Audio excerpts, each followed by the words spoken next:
A knockout is always satisfying to watch.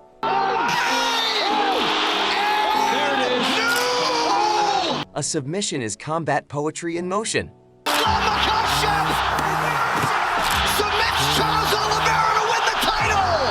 There's something about a 25-minute masterclass that gets people talking for the rest of the week. What'd you think of that performance? Jones told anyone that would listen that this was going to be easy. There's just so much that goes on: the skill, the tenacity, the endurance. It is truly a sight, but there are times when it goes too far, when someone gets hit on the head over 100 times, gets disfigured in the middle of a fight, and they still keep going.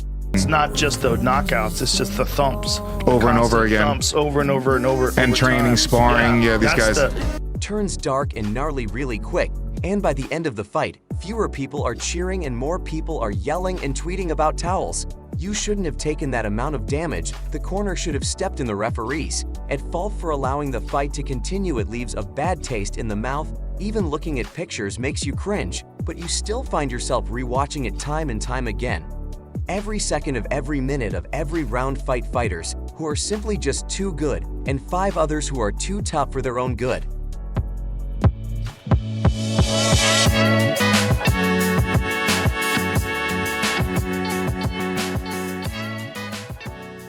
Number 1. Jose Aldo versus Uriah Faber. The 145-pound weight class was the premium division in WEC, and the company marketed as such, with Uriah Faber, the featherweight champion, as the face of the promotion. Then Jose Aldo came along, knocked out everyone, and won the featherweight title from Mike Brown, Faber's boogeyman. Eu acho que tudo é a base do treinamento. Eu acho que eu esperei o momento certo, fiquei ali, sabia que o momento, a luta ia virar para mim, e quando eu tivesse a oportunidade, eu não deixaria escapar. This paved the way for the California Kid to get another championship shots, and a matchup like this deserved a big stage. WEC 48 was sort of like the UFC 100 for the promotion, and the event was headlined by Jose Aldo versus Uriah Faber. How's training going for the fight? I've got a great team here in Sacramento of guys that are pushing me. Been kicked in the leg a lot lately, but you gotta do that. Get used to this wild Brazilian. By that point, Aldo had enough to show that he was great, superb even, but some of us expected Faber to put some sort of a challenge, at least make the guy stumble or something. He tried in the fight. The former champion landed a few shots in the first round, but then he lost a leg, pretty much literally. Jose Aldo just continues to put on a Muay Thai clinic. He hurt a bad, Mike.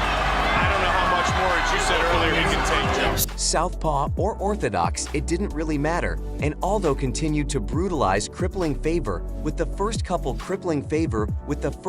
and everything after that was just torture. The maiming was on display for the first 3 in the 4th round.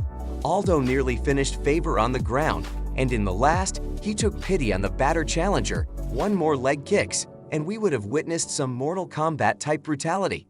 I think he caught me with like 6 or 7 in the 2nd round, and I'm not sure exactly when, but I know I went back to the corner and it looked like I had softballs on my, it was all lumped up on my leg. So it was this destruction that really hammered the notion that Jose Aldo was untouchable.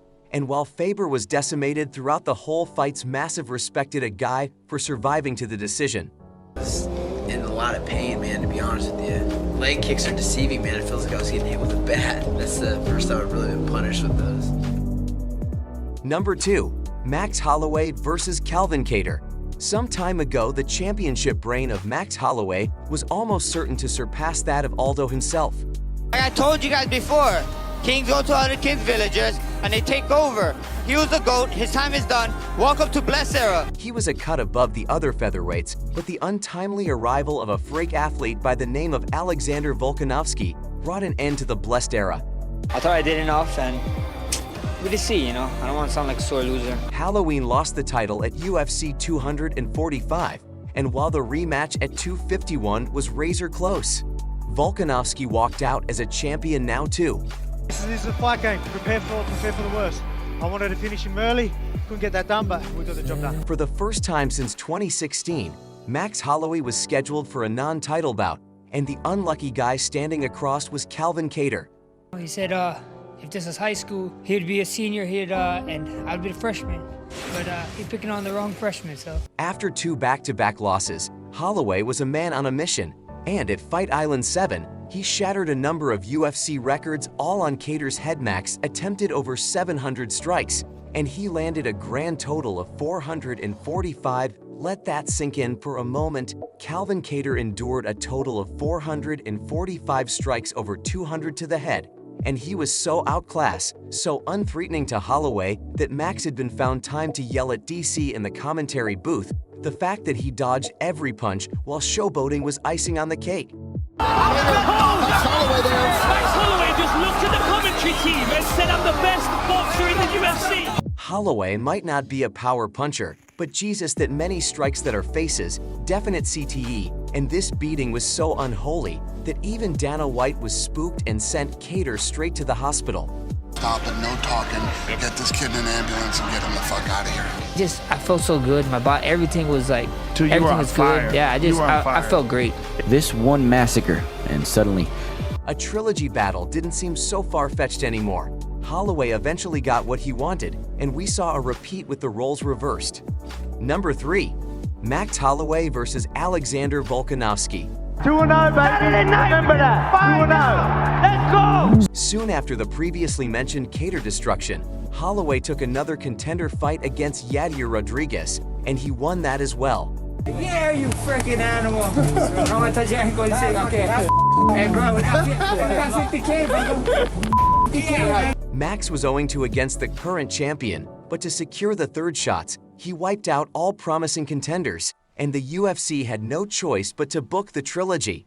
And it was on for UFC 276, with the second fight being a controversial decision.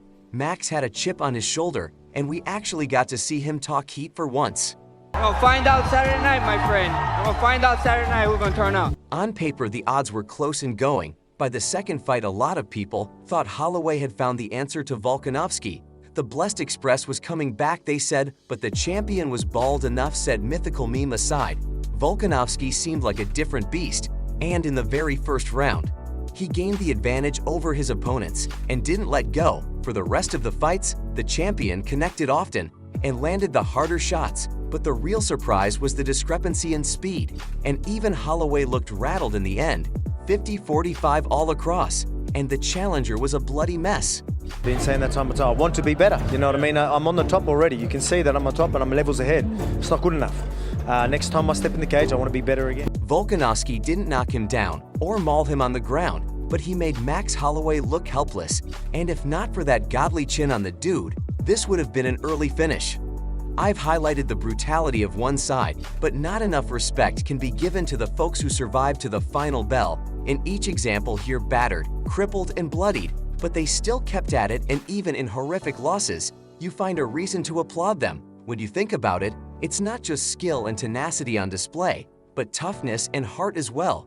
And I think that is why we keep coming back. I hope you enjoyed, but I gotta bounce. I'll catch you all in the next one. Peace out.